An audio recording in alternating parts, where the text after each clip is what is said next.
Yes, actually, I'm audible. Yes, sir. Good evening. Good evening, sir.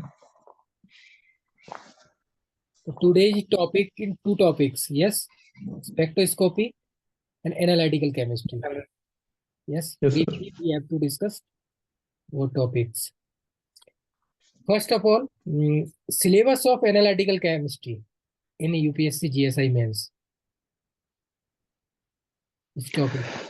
Syllabus में sir UV visible IR NMR and rotational vibrational mass spectrometry ICP emissions atomic absorption spectroscopy emission spectroscopy and the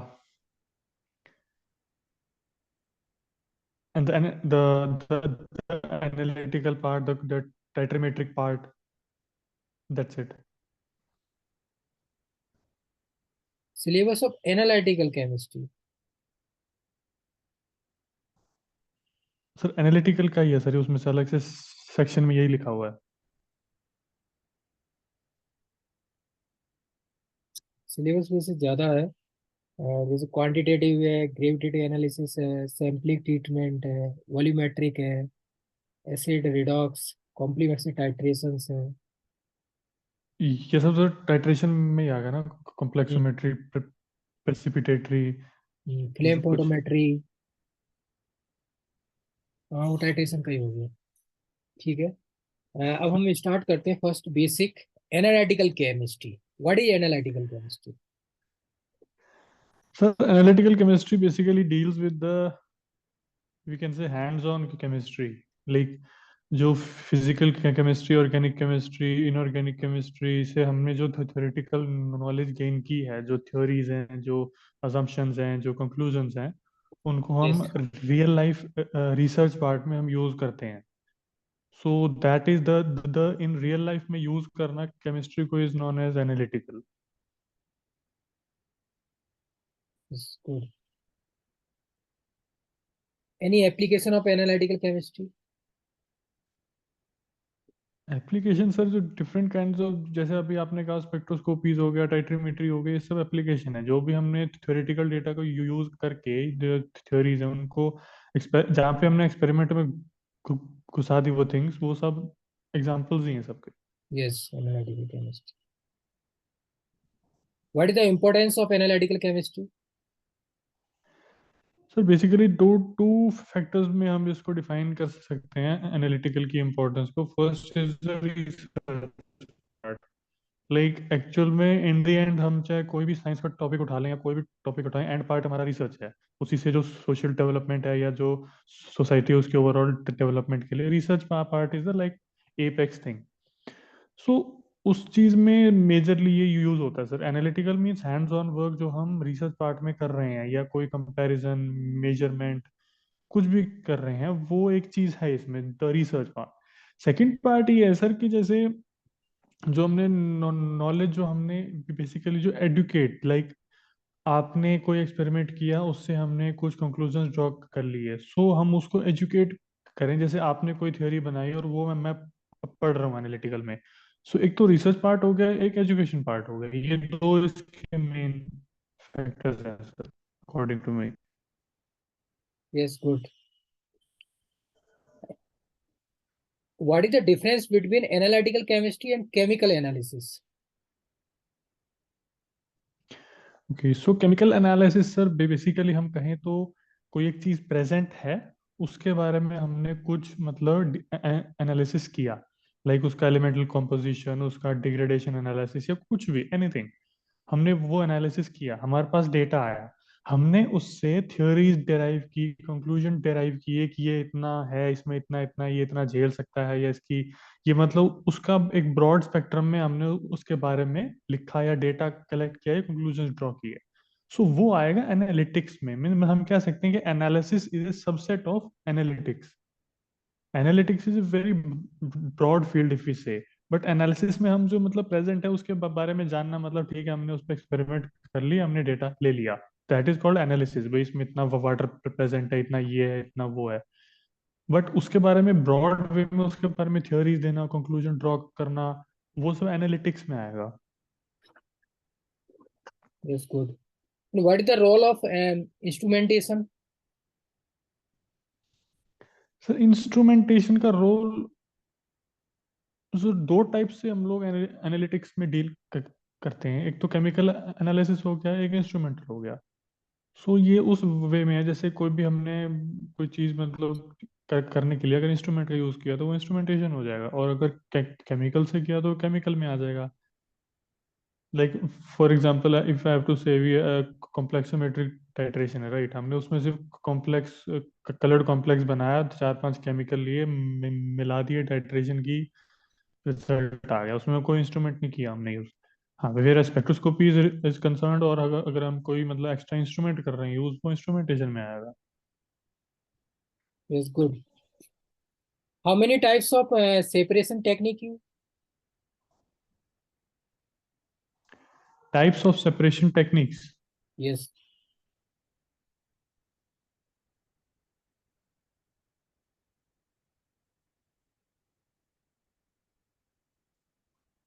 I read about separation but इसमें और इसके अंदर techniques का no idea sir. Separation technique जैसे absorption, chromatography, अच्छा, okay okay crystallisation. Okay. So okay, so या मतलब एक सेपरेशन एनालिसिस एक अलग से होता है ना, जिसमें दो सॉल्वेंट होते हैं, Nernst distribution law, I guess आप उसके बारे में बोल रहे थे। सो सेपरेशन मतलब सर इसमें कि हमने क्रोमेटिक में भी सेपरेशन होता है, like I said nurse distribution law में जो हम दो सॉल्वेंट लेते हैं इमिसिबल, उसमें भी सेपरेशन होती है सर। जैसे एंड ऑल्सो ओनली कॉम्प्लेक्सेशन से सेपरेशन भी हम टेक्निक यू, सेपरेशन मतलब करते हैं। सेपरेशन जो टेक्निक है वो कौन कौन सी है, एनालिटिकल में मोस्टली यूज की जाती हैं, वो एक सिंपल वो है, वो सिंपल ये सर है एब्जॉर्ब। कॉम्प्लेक्सोमेट्री हो गया, यस यस। एड्सॉर्प्शन भी हो गया, कॉम्प्लेक्सोमेट्री भी हो गया, क्रोमेटोग्राफी भी हो गया, एंड ये जो अपना सॉल्वेशन भी हो गया, लाइक इंटरेक्शन से हम जो वो आयनिक डिजोल्व, आयनिक ये हो गया, एंड बस एवोपरेशन है, फिल्ट्रेशन है, सिंपल डेस्टिलेशन है। ये क्रोमेटोग्राफी ये होता क्या, what is chromatography?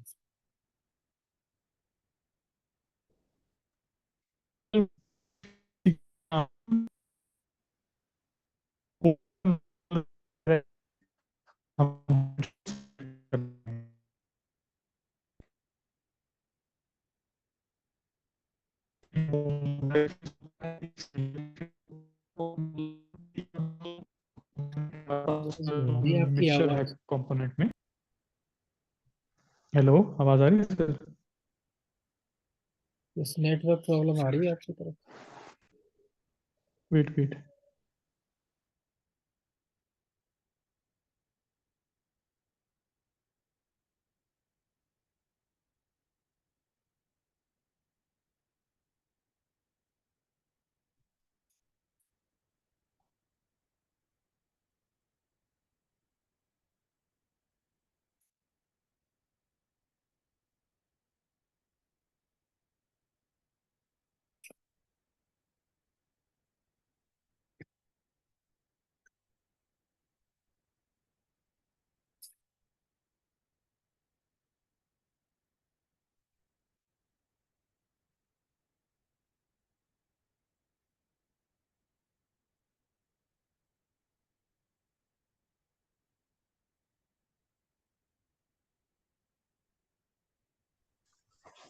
Yes yes sir, आवाज आ रही है सर आपको? Yes yeah yes. What is chromatography?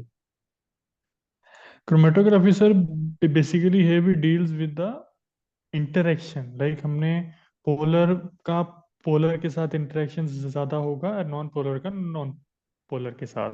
सो हमने यहाँ क्या किया कि एक स्टेशनरी फेस लिया, एक मोबाइल फेस लिया, और हमने मोबाइल फेस में हमारे कंपोनेंट्स डाले। अब स्टेशनरी फेस के थ्रू हम मोबाइल फेस को हम वीकेंड से हम ट्रांसमिट करवाते हैं, जिससे कि जो कंपोनेंट्स हैं हमारे वो अपने पोलैरिटी के बेस पे इन दोनों फेजेस में सेपरेट आउट हो जाते हैं। What is the use of chromatography? Separation में सर, जैसे हमें कोई मतलब जो मिक्सचर है कंपोनेंट्स है उसमें बहुत सारे, बेसिकली सेपरेशन में, आइडेंटिफिकेशन में, मतलब क्वालिटेटिव एंड क्वांटिटेटिव दोनों, क्वांटिटेटिव इन एनालिसिस। इनमें ये यूज होता है। Yes. Next topic is volumetric analysis. What is volumetric analysis?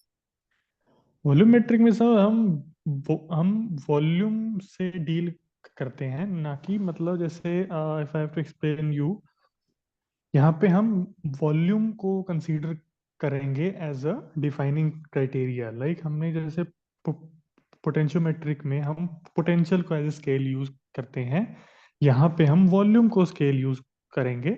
और कंसंट्रेशन, हम जो हम रिएक्टेंट आपस में रिएक्ट करवा रहे हैं, उनकी कंसंट्रेशन या तो सेम होगी या सेम फ्रैक्शन में होगी, या मतलब इस हिसाब से होगी कि उनका कोई आपस में ऐसे इफेक्ट ना आए उनके रिजल्ट्स में। वॉल्यूम के साथ हम मेजरली डील करते हैं यहाँ पे। कोई एनी एग्जांपल किस तरह का सॉल्यूशंस है?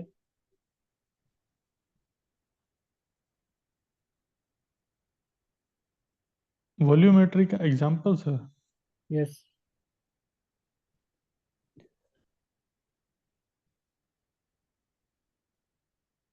सर, वॉल्यूमेट्री थोड़ा सा इसमें कंफ्यूजन सा ही है, वॉल्यूमेट्री और टाइट्रीमेट्री की और एग्जांपल्स में। जैसे आपने बताया नहीं, वॉल्यूमेट्रिक टाइटेशन क्या है कि सॉल्यूशंस को करता है। ठीक है। हम कोई भी चीज देख रहे हैं तो सॉल्यूशंस के अकॉर्डिंग है, तो वही सॉल्यूशंस का ही आइडेंटिफिकेशन करेगा, नॉन और अननोन। यस। तो टाइट्रेशन में भी तो यही होता है सर। हाँ, तो उसी के अकॉर्डिंग हम देखते हैं। यही वॉल्यूम है, आपको सिंपल एक्सप्लेन किया है तो वही है। नॉन सॉल्यूशन और नॉन सॉल्यूशन उसी का आइडेंटिफिकेशन कर रहे हैं। तो सर फिर टाइट्रीमेट्री और वॉल्यूमेट्री में डिफरेंस क्या हुआ? एक सॉल्यूशन लेते हैं, जैसे नॉन अननोन लिया, स्टैंडर्ड होगा, एक वैसा होगा सिंपल। तो वो सॉल्यूशन जो हम आइडेंटिफिकेशन एक स्टैंडर्ड सॉल्यूशन बनाते हैं, वो वॉल्यूमेट्रिक में किया जाता है। ठीक है ना? Standard okay. सॉल्यूशन तो आपको पता ही है, जो यस हम सर। कोई मेजरमेंट के अकॉर्डिंग करते जैसे हम कोई भी मान लो के MnO4 हमने उसको स्टैंडर्डाइज किया, हैं, स्टैंडर्डाइज तो करेंगे। उसमें हम वॉल्यूम्स को ले लेंगे, टाइट्रीमेट्री में हम कॉन्सेंट्रेशंस को भी लेंगे। Yes.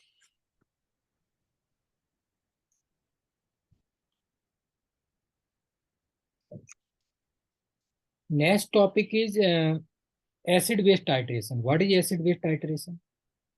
Sir, acid based titrations are those in which titrant and titrant are acids and bases, and we are just don't doing a uh, neutralization reaction for determining the we can say quantitative analysis of acids and bases.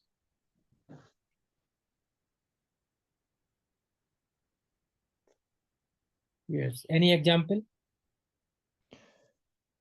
Acid based titration sir, like मान लो कि हमारे पास solution है HCl का, उसकी concentration find करनी है, तो उसको हमने NaOH से टाइट्रेट कर दिया। फिर N1V1 वही जो कैलकुलेशन है वो यस की, यस। और मतलब बेसिकली मिली इक्विवेलेंट्स जो हैं नॉर्मेलिटी दोनों के, मोलैलिटी। टाइट्रेंट और टाइट्रेंट के, वो इक्वल कर रख के हमने कर दिया।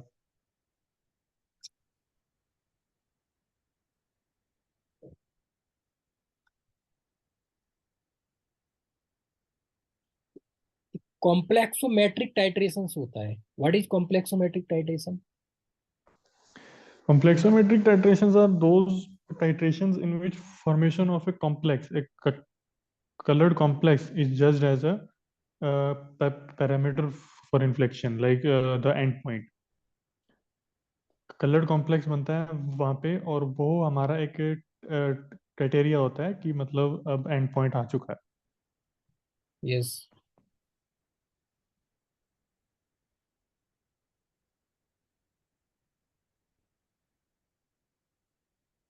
नेक्स्ट है flame photometry. What is flame photometry? What is the uses? Flame photometry में सर जैसे हम सैंपल को फ्लेम से मतलब एटोमाइज करते हैं, और फिर फोटोमेट्री का इसमें ये यूज है कि हम उसको एक्साइट करवाएंगे with the given wavelength of monochromatic radiation, और फिर उसका अटेन्यूएटेड सोर्स हम स्टडी करते हैं। यस।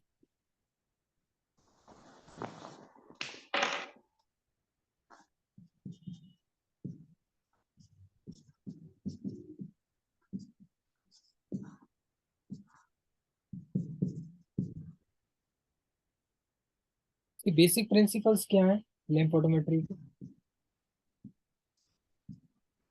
सर फ्लेम फोटोमेट्री में जैसे वी कैन से कि सैंपल को हमने पहले फ्लेम से पैरालाइज किया, यस। उसके डिफरेंट फ्रेगमेंट्स बने, आयंस बने, ये हुआ, और फिर हमने जैसे एटॉमिक एडॉप्शन में होता है कि हमने आयंस बनाए, एटम बनाए, उसमें रेडिएशन डाला, वो अब्जॉर्ब होगा, और फिर अटेन्यूएटेड सोर्स हमने स्टडी किया तो मालूम होगा कि कितना अब्जॉर्ब हुआ या कौन सी वेवलेंथ अब्जॉर्ब हुई है, वो सेम।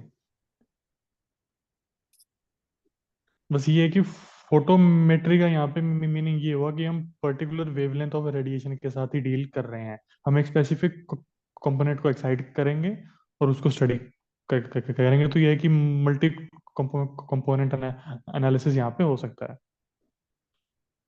यस।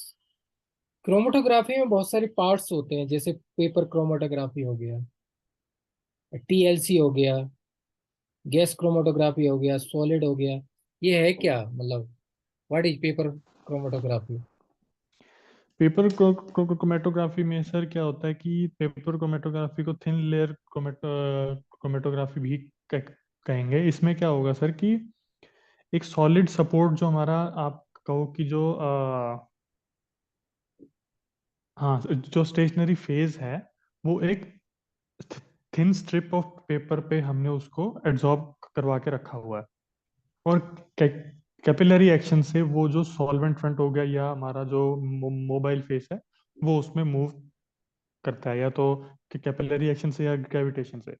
सो जो थिन लेयर क्रोमेटोग्राफी हो गई, मतलब थिन लेयर, और ये वैसे अलग अलग है सर। जो प्लेट क्रोमेटोग्राफी आपने कहा, उसमें ये होगा कि सर जो थिन लेयर ऑफ पेपर होगा उस पे हमारा जो स्टेशनरी फेस है वो उस पे लगा हुआ है, और फिर ग्रेविटेशन के थ्रू उसमें से हमारा एल्यूशन हुआ। थिन लेयर क्रोमेटोग्राफी में ये होगा सर कि जो हमारा जो स्टेशनरी फेज है, वो जो एड्सॉर्ब हुआ हुआ है जिस भी सपोर्ट पे, वो काफी थिन लेयर होगा उसका। लाइक ऐसे नहीं कि हमने कॉलम में तो हम उसको पैक रखते हैं, मतलब ओवरऑल वॉल्यूम उसका, लेकिन थिन लेयर वाली में जो सॉलिड सपोर्ट होगा, वो मतलब मोनो मोलिकुलर लेयर ही होती है। ये डिफरेंस आता है सर।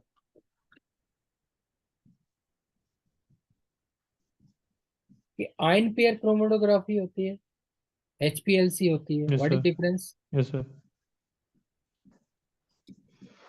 सर जो आयन पेयर क्रोमेटोग्राफी होती है, इसमें आयन का मतलब आयन एसोसिएटेड कॉम्प्लेक्स बनते हैं इसमें। It yes. Is a basically kind of reverse reverse phase chromatography. इसमें जो स्टेशनरी फेस होगा वो नॉन पोलर होता है, और जो मोबाइल फेस होगा वो होगा पोलर। तो यहाँ पे क्या होगा कि सर एल्यूशन जो हमारा मोबाइल फेस में हमने कुछ आयन एसोसिएटेड, मतलब कुछ आयंस डाल दिए, लाइक क्वाटरनरी अमोनियम आयन जो कि पॉजिटिव होगा, लार्ज अल्काइल सल्फोनेट्स आयन, वो उसका साइन नेगेटिव आएगा। सो क्या होगा सर, मान लो कि कंपोनेंट में भी हमारे पास आयनिक कंपोनेंट्स प्रेजेंट है, तो जो पॉजिटिव अमोनियम सॉल्ट है वो नेगेटिव के साथ कंबाइन होकर नॉन पोलर बना लेगा मॉलिक्यूल। इसको कहेंगे आयन एसोसिएटेड कॉम्प्लेक्स। मतलब एज ए कोऑर्डिनेशन कॉम्प्लेक्स नहीं है ये, बस आयंस ने एक दूसरे के साथ इलेक्ट्रोस्टैटिक इंटरेक्शन की और एक non non non polar moiety बन गई। अब जो स्टेशनरी फेस है वो भी नॉन पोलर है, तो वो उसके साथ सेपरेट आउट हो गया। ऐसे हम, मतलब अगर हमें सिर्फ पॉजिटिव चार्ज, पॉजिटिव स्पीसीज को सेपरेट करना है, तो हमें नेगेटिव स्पीसीज मोबाइल फेज में हमने डाल दी। अगर नेगेटिव को करना है तो पॉजिटिव डाल दी, वो मिल के नॉन पोलर मोइटी बनाएंगे और वो स्टेशनरी फेज पे सेपरेट आउट हो जाएंगे। Yes, good. What is gas chromatography? Gas chromatography में सर जो हमारा मोबाइल फेस होगा वो एक इनर्ट गैस होती है। यस। और जो हमारा स्टेशनरी फेस है वो सॉलिड भी हो सकता है, लिक्विड लेयर भी हो सकती है। और इसमें जो हमारा जो सैंपल हम डालेंगे वो वेपोराइज सैंपल होगा। अगर वो लिक्विड सैंपल है, सॉल्यूशन है, सॉलिड है, तो हमें पहले उसको वेपोराइज करना पड़ेगा। सो बेसिक डेफिनेशन में कहें तो it is a chromatography in which vaporize sample component are separated through the elution from a stationary phase by the use of a carrier gas as a mobile phase. What is the application of gas chromatography? Gas chromatography की sir अगर broad way में कहूँ तो जैसे मान लो कि हमें कुछ एयर का कंपोजिशन दे दिया कि हमें कि ये सैंपल है, इसमें कितने कितने कौन कौन सी गैसेस प्रेजेंट है। या ये कह दिया कि कुछ सॉल्यूशन है और उसमें कौन कौन से कंपोनेंट्स प्रेजेंट हैं, तो हमने पहले सॉल्यूशन को वेपोराइज किया। वेपोराइज करने के बाद हमने इनर्ट गैस ली, उसको एक मतलब जो जो वेदर पार्टीशन क्रोमेटोग्राफी होगा जिसमें लिक्विड आपका स्टेशनरी फेज होगा, या एड्सॉर्प्शन हो गया जिसमें सॉलिड आपका स्टेशनरी फेज होगा, उसके थ्रू हमने पास किया। पोलैरिटी के बेस पे वो सेपरेट आउट हो जाएंगे। तो मतलब एक कहने का मीनिंग ये है सर कि जो वॉलेटाइल सैंपल्स होते हैं, या फिर जो मान लो कोई लिक्विड सैंपल है वो थर्मली स्टेबल है, हम उसको वेपर फेज में लेके आ सकते हैं, उनको सेपरेट आउट करने के लिए हम गैस क्रोमेटोग्राफी यूज करते हैं। Yes, good. What is the advantage and disadvantage of gas chromatography? Advantage ये होगा सर कि जो थर्मली स्टेबल मॉलिक्यूल्स होते हैं या जो वेपर जो वॉलेटाइल सैंपल्स होते हैं, हम उनको काफी एक्यूरेसी के साथ यहाँ पे डिटेक्ट कर सकते हैं, सेपरेट आउट कर सकते हैं। लेकिन डिसएडवांटेज में भी यही होगा सर कि जो नॉन वॉलेटाइल सैंपल्स हैं या जो थर्मली अनस्टेबल है, मतलब हीटिंग में हाई टेम्परेचर पे अगर हमने उनको वॉलेटाइल बनाने के लिए दिया तो वो अनस्टेबल होंगे, वो डिकम्पोज हो जाएंगे, हम उनको स्टडी नहीं कर सकते यहाँ पे। या फिर जो हाईली रिटेंटिव जो कंपोनेंट्स होते हैं लाइक कार्बन मोनोऑक्साइड हो गया, हमारा SO2 हो गया, ये हम कॉलम ये गैस क्रोमेटोग्राफी से स्टडी नहीं कर सकते क्योंकि ये हाईली रिटेंटिव होते हैं। मतलब ये वी कैन से ये सिर्फ इंटरफेरेंस ही देंगे, इनको हम गैस क्रोमेटोग्राफी से डिटेक्ट नहीं कर सकते। Yes, good. What is the difference between gas chromatography and gas solid chromatography?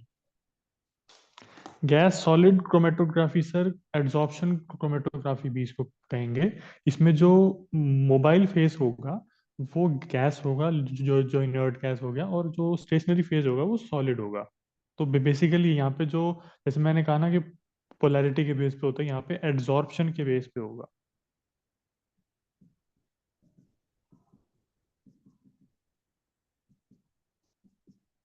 Yes, what is the advantage of gas solid chromatography? Advantage and disadvantage.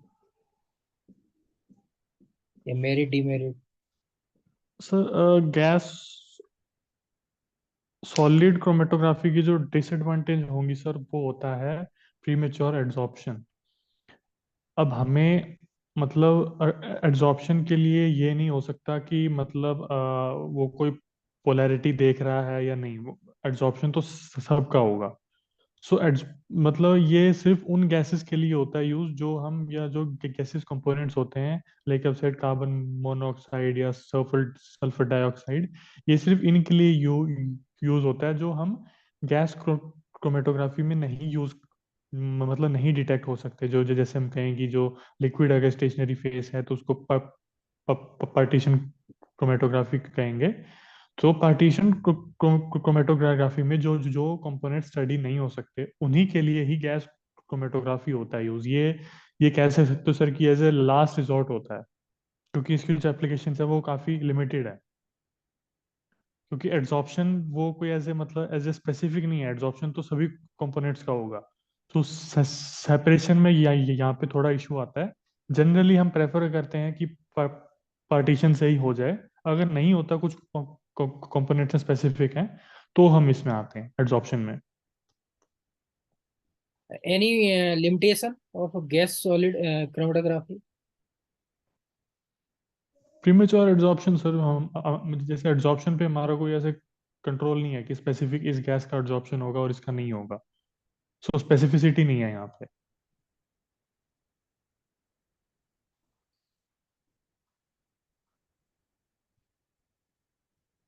Gas chromatography is that for illusions. A small size is required to obtain symmetrical peaks with good reproductivity.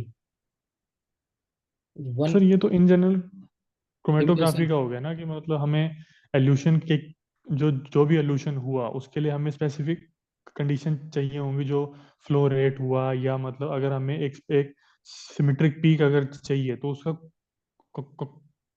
Concentration भी है एक एक limited concentration तक ही हम उसको मतलब validate कर सकते हैं। अगर कंसंट्रेशन ज्यादा हुई या बहुत कम हुई, so the phenomena is called telling and fronting. ये मतलब स्पेक्ट्राज में आते हैं जो ये क्रोमेटोग्राफी के होते हैं, टेलिंग एंड फ्रंटिंग ये होते हैं सर। टेलिंग में क्या होगा कि जैसे एक लंबी सी टेल आ जाती है स्पेक्ट्रा में। जैसे हम जैसे हमारी कोई पीक है वो इन्वर्टेड वी होती है, राइट। सो इन्वर्टेड वी ना होके एक साइड में वो एक टेल सी आ जाती है जो वो स्पेक्ट्रा में चलती रहती है। अब वो कब होगा, जब बहुत माइन्यूट कंसंट्रेशन होती है। और फ्रंटिंग में क्या होगा सर कि जैसे एकदम से शार्प डिक्रीज आ जाता है, मतलब प्रॉपर इन्वर्टेड वी नहीं होता वो, एक शार्प एक मतलब एक स्टीप डाइव आ जाती है। वो कब कब आता है कि जब बहुत हाई कंसंट्रेशन होती है, वो एक साथ सारी एल्यूट हुई, अब उसके बाद उसमें वो कंपोनेंट प्रेजेंट ही नहीं है। So that that gives fronting. और ये सर ये एफिशिएंसी का ये दोनों थिंग्स एफिशिएंसी को काफी डिक्रीज करते हैं जो हमारा जो पीक्स आती हैं उनमें। सो ये एक मेजर फैक्टर है सर ओवरऑल क्रोमेटोग्राफी का, कि मतलब कंसंट्रेशन हो गया, फ्लो रेट हो गया, ये मतलब ऑप्टिमम होने चाहिए, ना ज्यादा का ना ज्यादा ना कम। अगर वो हुआ तो आपका जो एफिशिएंसी है वो कम हो जाएगी। Yes, good, good answer. Good. Next is HPLC, high performance liquid chromatography. What is yes HPLC? Sir. HPLC में सर है कि लिक्विड ही आपका स्टेशनरी फेस होगा और लिक्विड ही आपका मोबाइल फेस होगा। It is also Yes. Called partition chromatography. इनमें अब लिक्विड ऐसे स्टेशनरी फेज ऐसे होगा कि जो सॉलिड सपोर्ट हमने लिया, मान लो सिलिका लिया या डाइएटोमेशियस अर्थ लिया, उस पे हम जो हमारा liquid as a stationary phase है उसको हम बाइंड करते हैं उसके साथ, लाइक केमिकली बाइंड हो गया या एड्सॉर्प्शन हो गया, लाइक किसी भी टाइप की बाइंडिंग होगी, और that will act as a stationary phase. और जो लिक्विड है, सॉल्वेंट है, वो हमारा होगा mobile phase. Yes. What is the application of HPLC? HPLC से सर हम जो थर्मली अनस्टेबल सैंपल्स होते हैं या नॉन वॉलेटाइल सैंपल्स होते हैं, हम उनको सेपरेट आउट कर सकते हैं आसानी से। और ये थोड़ा टाइम कंज्यूमिंग होता है as comparative to gas chromatography, क्योंकि गैस में हम फ्लो रेट जो होता है हमारा वो हम काफी स्लो भी रख सकते हैं, काफी हाई भी रख सकते हैं। लिक्विड क्रोमेटोग्राफी में हमारा जो फ्लो रेट होगा वो कम ही होना च- चाहिए, और जो इसकी कॉलम की लेंथ होती है वो भी कम होती है। सो हमें वी कैन से ये उतना मतलब एक्यूरेट नहीं है as comparative to gas.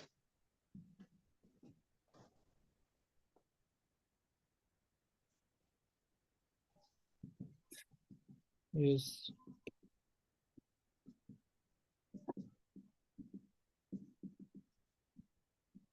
Any limitation of HPLC?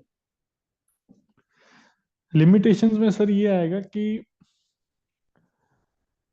Like I said ये नॉन वॉलेटाइल सैंपल्स को ही मतलब जो वॉलेटाइल सैंपल्स होंगे उनके लिए यूज नहीं हो सकता ये, नॉन वॉलेटाइल सैंपल्स के लिए ही यूज होगा। सेकेंडली जो थर्मली अनस्टेबल सैंपल्स हैं उन्हीं के लिए ही यूज होगा। फोर्थ है ये सर कि इसमें अब हमने जो एल्यूशन लिया है वो लिक्विड है, वो सॉल्वेंट है। अब उसमें अगर मान लो कि बहुत सारे टाइप के मतलब इक्विलिब्रिया बन गए, लाइक मोनोमर डायमर इक्विलिब्रिया या एसिड बेस इक्विलिब्रिया, कोई सा बन गया, तो एक सॉल्वेंट काफी स्पेसिफिक होना चाहिए एक पर्टिकुलर कंपोनेंट के एल्यूशन के लिए। मतलब सॉल्वेंट जो जो ऐसा हो, या फिर जो हम एल्यूशन लिक्विड ले रहे हैं वो ऐसा हो कि वो जो कंपोनेंट्स हैं उनके साथ कोई रिएक्ट ना करे। तो उसके लिए काफी स्पेसिफिक चॉइस हो जाती है वो। लाइक गैस में तो हमें इनर्ट गैस डालनी है बस। सॉल्वेंट में हमें पोलैरिटी भी ध्यान में रखनी है, हमें इंटरेक्शन भी ध्यान में रखने हैं, हमें कोई मान लो कोई कोई स्पेसिफिक इंटरेक्शन लाइक सिल्वर की ओलिफिन के साथ एक स्पेशल इंटरेक्शन है, हमें उसका भी ध्यान रखना है। सो इसमें मतलब जो वेरिएबल पैरामीटर्स होते हैं वो काफी ज्यादा होते हैं as comparative to gas chromatography. Yes, good. Next topic is ion exchange chromatography. What is ion exchange chromatography? What is the uses?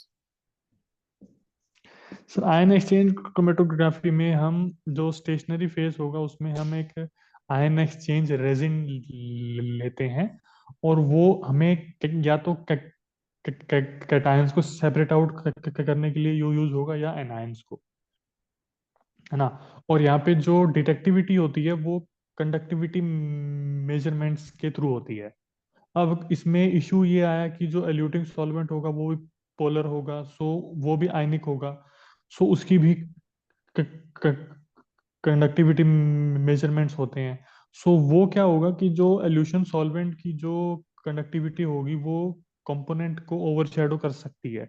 इसीलिए हमने इसमें यूज किया सप्रेसर कॉलम। अब इसमें क्या होता है सर कि हम स्टेशनरी फेज में ही एक सेकेंड आयन एक्सचेंज रेजिन लेते हैं। लाइक फॉर एग्जांपल हमें कैटायंस को सेपरेट आउट करना है, तो हमने HCl as a eluting solvent ले लिया। अब उसमें H पॉजिटिव भी होगा, Cl नेगेटिव भी होगा, और हमारे जो कैटायंस हैं वो भी होंगे। अब ये तीनों आयन जब कनेक्टिविटी मेजरमेंट देंगे, सो ऑब्वियसली जो H positive and Cl negative है वो बहुत हाई अमाउंट में है, क्योंकि वो एल्यूशन हमने उनसे किया है।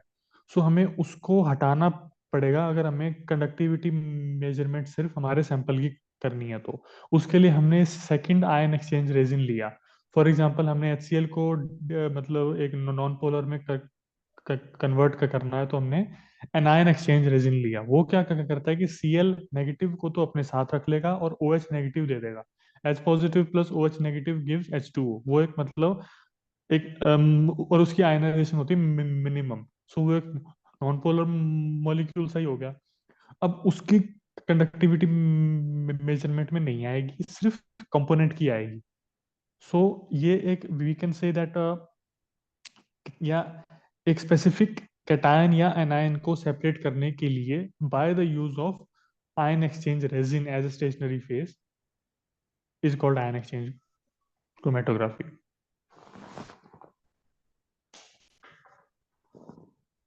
Any one example of common ion exchange?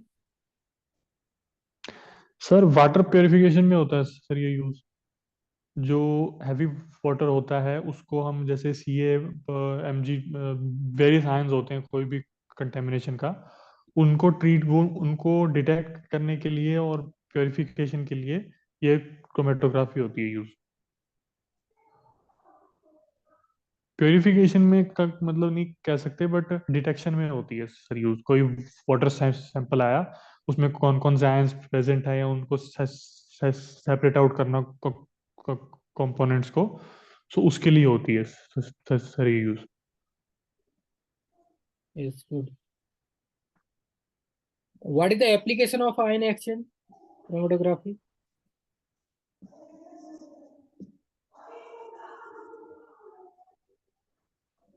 Application part sir यही ना कि जो जो स्पेसिफिक आयंस होंगे उनको सेपरेट आउट करना। Yes. Any one limitation? Limitation में ये होगा सर, इसमें स्पेसिफिसिटी नहीं है। लाइक ये अनायन को एज ए अनायन ही देखेगा, और जो जो जो जो हमारा रेजिन है, वो अगर अनायंस को एक्सचेंज कर रहा है तो वो उसके लिए Cl नेगेटिव भी सिर्फ एक अनायन है, और ReO4 नेगेटिव जो एक बड़ा अनायन है वो भी सिर्फ एक अनायन है। इसमें सिर्फ इलेक्ट्रोस्टैटिक इंटरेक्शन होगी। स्पेसिफिसिटी नहीं है कि हमें सिर्फ एक पर्टिकुलर टाइप के आयन को ही सेपरेट करना है, लाइक पर्टिकुलर एनायन को सेपरेट करना है। वो हमारे पास इसकी स्पेसिफिसिटी नहीं है।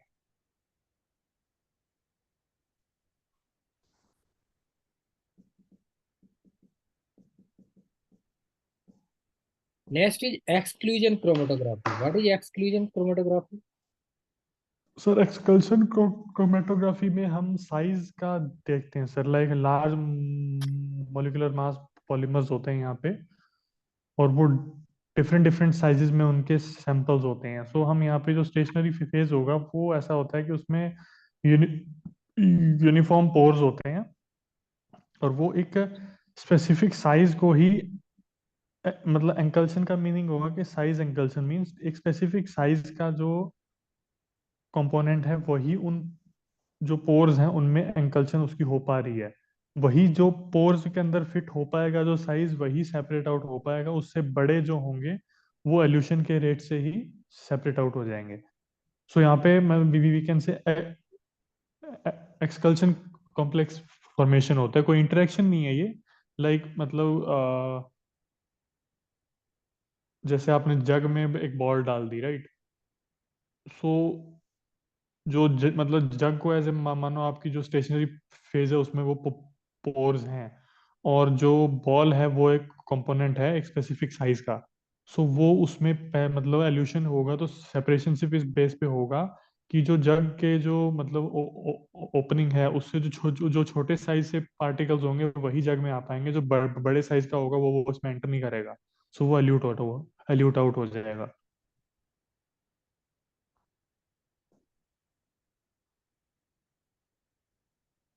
Any application? पॉलीमर्स जो डिफरेंट जैसे वी ये वी से दैट जो एक पॉलीमर उसका मास डिस्ट्रीब्यूशन बहुत ज़्यादा है, मतलब उसमें डिफरेंट डिफरेंट मासेस के जो पार्टिकल्स हैं वो ज़्यादा है। सो हमें एक स्पेसिफिक एक लिमिट दे दी भी, मतलब इतने मास तक के पॉलीमर अगर हमें चाहिए तो हम उससे उसी के रिलेशन में एक पोर साइज ले लेते हैं स्टेशनरी फेस का। सो उससे छोटे छोटे वाले जो पार्टिकल्स होंगे वही हमारे पास रहेंगे, बड़े वाले सेपरेट आउट हो जाएंगे। Yes, good.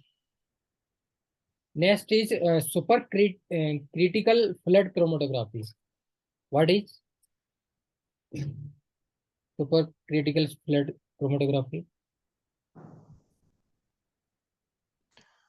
Sir super critical liquid तो थियरीज में सर, क्रोमेटोग्राफी का आइडिया नहीं है सर इसमें क्या होगा। सिलेबस इस में है? सिलेबस नहीं सर। ये सिलेबस में नहीं है। सिलेबस में नहीं है।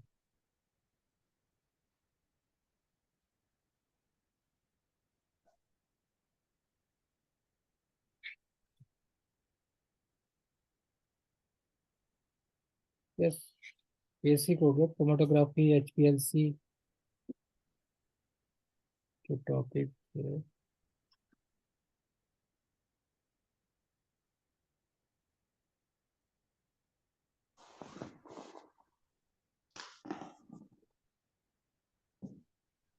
Yes, next instrumental method of analysis. Yes, syllabus में है ना? Yes sir. Voltammetry, polarography,